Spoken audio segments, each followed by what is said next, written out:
Lauren is my firstborn, my daughter.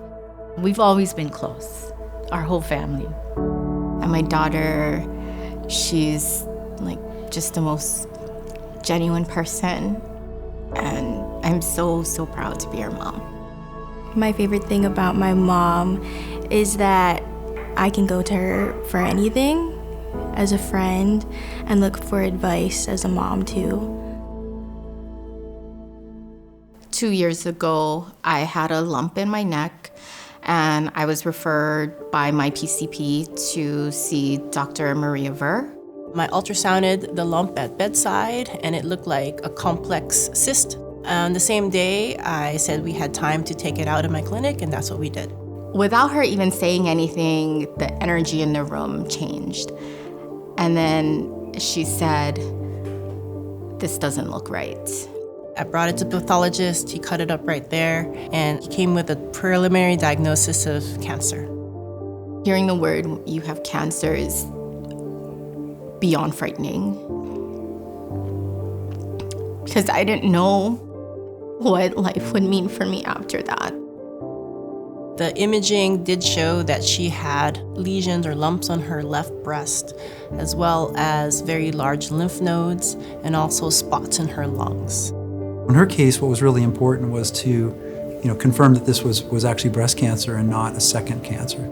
We went ahead and took a flexible camera to take a small picture of going down the windpipe. We then steer out to the location, in this case the right upper lobe, to get pieces or samples of that. And unfortunately, it did show what's called metastatic breast cancer, so breast cancer that's spread beyond the breast and local lymph nodes to other parts of the body. And then when you hear you have stage 4, I remember thinking, I don't want to die. And right then and there, I said, "You're not going to die." And in my head, I said, I'm going to help her as much as I can.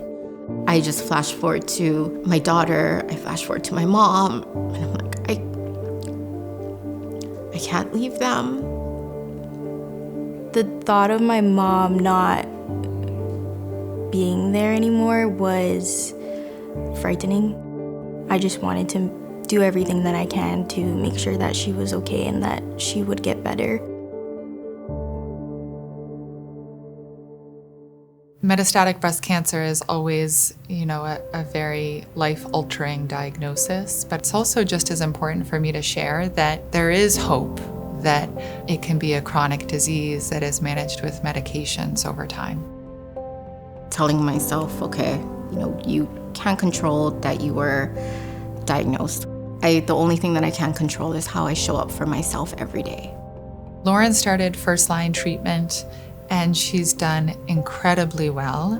We've seen on restaging scans that the tumor has responded beautifully to treatment. Her last PET scan, in fact, showed something called NED, no evidence of disease. It just reaffirms, okay, everything that I have been doing up till now works, so I need to continue that. And for me, that makes me go even 10 times harder.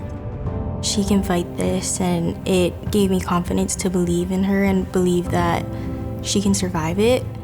I think she's a good role model for any other woman going through this same thing.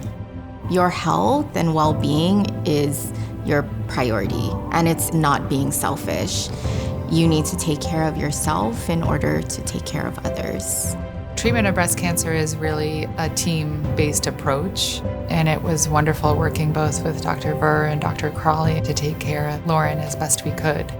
To look at her today, 2 years later, and recognize that they're not finding any signs of cancer in her body, and that she's responding well to the treatment, and she's not having a lot of side effects from it. Those are the things that are just really inspiring. Breast cancer is the #1 cancer in females. I encourage all females to check themselves, do their breast exams monthly. The important thing to remember is that when breast cancer is detected early, there are steps we can take to increase the chance of cure and give a great outcome. I encourage all women to take their mammogram because mammograms save lives.